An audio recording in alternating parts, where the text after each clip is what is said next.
Open టాక్కి స్వాగతం. ముఖ్యమంత్రి కుర్చీ అంటే ఆషామాషి వ్యవహారం కాదు.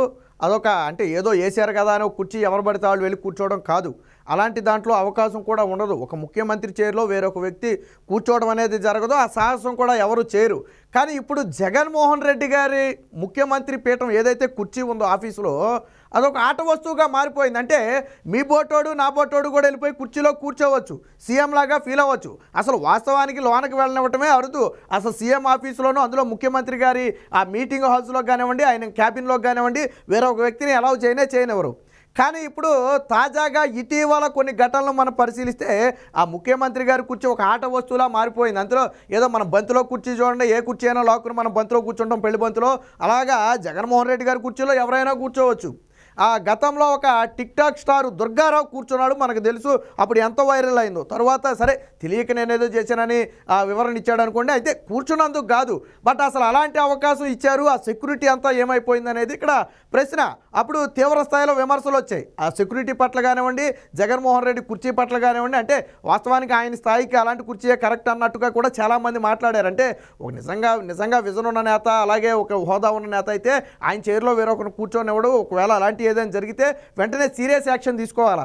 కానీ ఆయన కూడా ఏం పట్టించుకోవట్లేదు, ఎవరు కూర్చున్నా పర్లేదు అనుకున్నాడేమో. మరి ఆయన కూడా జగన్మోహన్ రెడ్డి గారు ఎవరు కూర్చున్నా పర్లేదు అనుకుని అప్పుడు దుర్గారావు కూర్చుంటే దాన్ని వదిలేశాడు. తర్వాత నిన్న మంత్రి అమర్నాథ్ కూడా అదే కుర్చీలో కూర్చుని మీటింగ్ పెట్టాడు. ఇది ఇంకా వివాదాస్పదం. సరే టిక్ టాక్ దుర్గారావు అంటే గొప్పకునేదో తెలియక సరే ఏ ఫోటో కోసమో వీడియో కోసమో కూర్చున్నాళ్లే అనుకోవచ్చు. ఈయన ఒక క్యాబినెట్ మంత్రి, ఆ మంత్రికి ఆ ముఖ్యమంత్రి కుర్చీ విలువేంటో తెలుసు, అందులో కూర్చోకూడదని కూడా ఈయనకి తెలుసు. కానీ నిన్న అందులోనే కూర్చుని ఆయన పరిశ్రమలకు సంబంధించి ఒక మీటింగ్ అయితే కండక్ట్ చేయడం జరిగింది. మరి ఎందుకు ఆయన అలా కూర్చున్నాడు, కావాలనే కూర్చున్నాడా అంటే ఎస్ అవుననే సమాధానం వస్తుంది. ఎలాగా అమర్నాథ్కి ఈసారి టికెట్ ఎక్కడా లేనట్టుగానే తెలుస్తుంది. ఇప్పటి వరకు ఎక్కడా కూడా కన్ఫర్మ్ చేసి చెప్పలేదు. వాస్తవానికి ఆయనకు ఇప్పుడున్న ప్లేస్లో టికెట్ అసలు లేదనుకోండి, సరే మార్చి అయినా ఇస్తారేమోననే అనుమానం ఉన్నప్పటికీ కూడా అది కూడా ఇప్పటికి కన్ఫర్మ్ కాలేదు. వాస్తవానికి బహుశా కోడిగుడ్డు డైలాగ్ ఆయన పూర్తిగా డ్యామేజ్ చేసి ఉండొచ్చు. ఈసారి టికెట్ రాకపోవడానికి ప్రధాన కారణం ఆ కోడిగుడ్డు డైలాగేనని చెప్పి సోషల్ మీడియాలో ట్రోల్స్ కూడా నడుస్తున్నాయి. వాస్తవానికి ఆయన పేరు చాలామందికి తెలియవచ్చు, తెలియకపోవచ్చు. బట్ కోడిగుడ్డు మంత్రి అనేది మాత్రం ఫట్ ఆయన ఫేస్ గుర్తొస్తుంది. ఆ డైలాగు ఆ స్థాయిలో హైలైట్ అయ్యింది. ఏదో నేను చెప్పాను చూడండి, చంద్రబాబు గారు కుర్చీ మడత పెడితే ఆ డైలాగ్ ఏ స్థాయిలో వైరల్ అయిందో, మన అప్పట్లో అమర్నాథ్ చెప్పినటువంటి ఈ డైలాగ్ ఏదైతే కోడిగుడ్డు మీరు పరిశ్రమలు ఎప్పుడు వస్తాయంటే ఇప్పుడే కదా పుట్టింది, అది గుడ్డు పెట్టాలా, పొదగాలా, పిల్లలు అవ్వాలా, టైం పడుతుందని చెప్పి ఆయన ఏదో డైలాగ్ చెప్పాడు. వాళ్ళు అడిగిన ప్రశ్నకు ఈయన చెప్పిన సమాధానానికి ఎక్కడ పొంతం లేదు. నక్కకే నాగలోక అనుకున్నంత తేడా ఉంది. ఆయన ఎంతలా డ్యామేజ్ చేసింది ఆ డైలాగ్ అంటే తరువాత వేరొక ఇంటర్వ్యూలో ఏదో సామెత చెప్పపోయి సగంలో ఆపేశాడు ఆయన. ఎందుకనంటే మళ్ళీ నేను ఏ నోరు జారితే మళ్ళీ అది సోషల్ మీడియాలో వైరల్ అవుద్ది, ఎప్పటికే నా పరువంతా తీశారని చెప్పి ఆయన సగం అంటే మాట్లాడటానికి కూడా ఆయన భయపడే స్థాయిలో ఆ డైలాగు వైరల్ అయింది. సో అలాంటి మంత్రి నిన్న సీఎం గారి కుర్చీలో కూర్చుని మీటింగ్ కండక్ట్ చేశాడు. సో వాస్తవానికి ఇది జగన్మోహన్ రెడ్డి గారి చైర్. వెనకమాల మనకు కనపడుతుంది కదా బుద్ధుడి విగ్రహం, వెనకమాల డిజైన్ అంతా కనపడుతుంది కదా, ఇది జగన్మోహన్ రెడ్డి గారి చైర్ ఇది. సో అక్కడ ఎవరు కూర్చున్నా ఈ సైడ్స్ కూర్చోవాలి తప్ప అక్కడ కూర్చోవడానికి మాత్రం ఎవరికీ లేదు, కూర్చోకూడదు కూడా. కానీ నిన్న మన మంత్రి గారు కూర్చున్నారు, ఒకసారి చూద్దాం. ఇదిగో సేమ్ వెనకమాల చూడండి, సేమ్ కదా మొత్తం ఇదే బుద్ధుడి విగ్రహం, వెనకమాల డిజైన్. ఈ కుర్చీలో కూర్చుని ఇదిగో అధికారులతో ఒక మీటింగ్ కండక్ట్ చేశాడు ఆయన.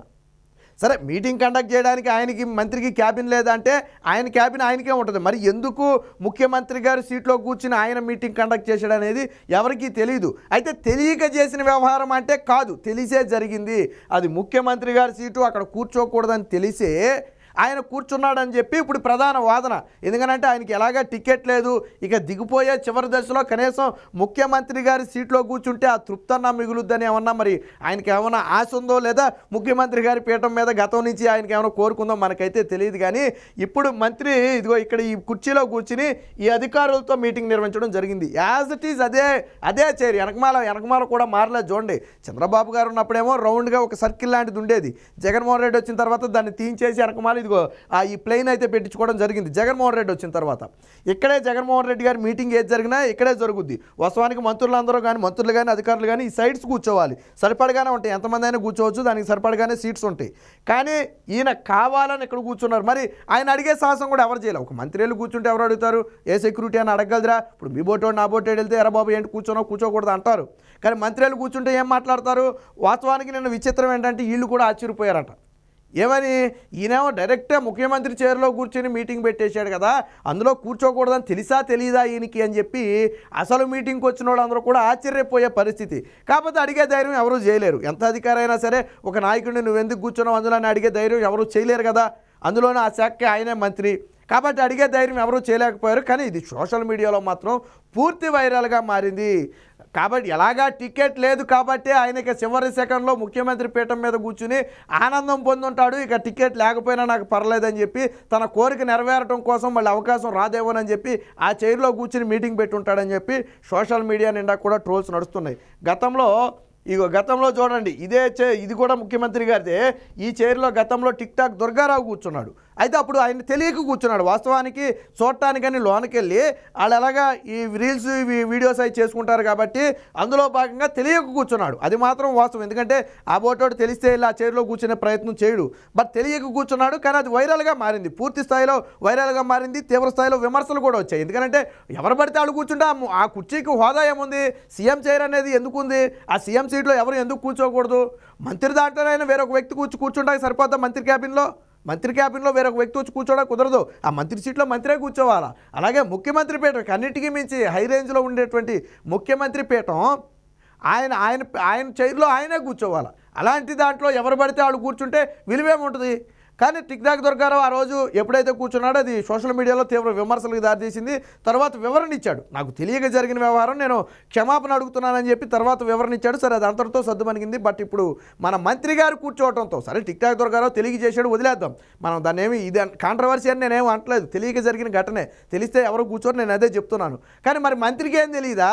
ఒక మంత్రిగా ఉండి దాదాపు ఇప్పుడు స్టిల్ మంత్రిగా కొనసాగుతున్న వ్యక్తికి ఆయన కుర్చీలో మనం కూర్చోకూడదని ఆయనకి తెలియదా? తెలిసే కూర్చున్నారు. అంటే ముఖ్యమంత్రి పీఠానికి కనీసం గౌరవం లేకుండా పోయింది. ఎవరు పడితే వాళ్ళు వెళ్ళి కూర్చునేటట్టుగా దిగజారిపోయిందని చెప్పి ఇప్పుడు సోషల్ మీడియాలో తీవ్ర స్థాయిలో నెటిజన్లు అయితే ట్రోల్ చేస్తున్నారు. మరి దీనికి మంత్రి అమర్నాథ్ ఏం సమాధానం చెప్తాడో చూడాలి. ఎందుకంటే తెలియక జరిగిందని చెప్తాడా, తెలిసే జరిగిందని చెప్తాడు? ఇప్పటివరకు ఆయన అయితే నోరొప్పల విమర్శలు వచ్చినప్పటికీ.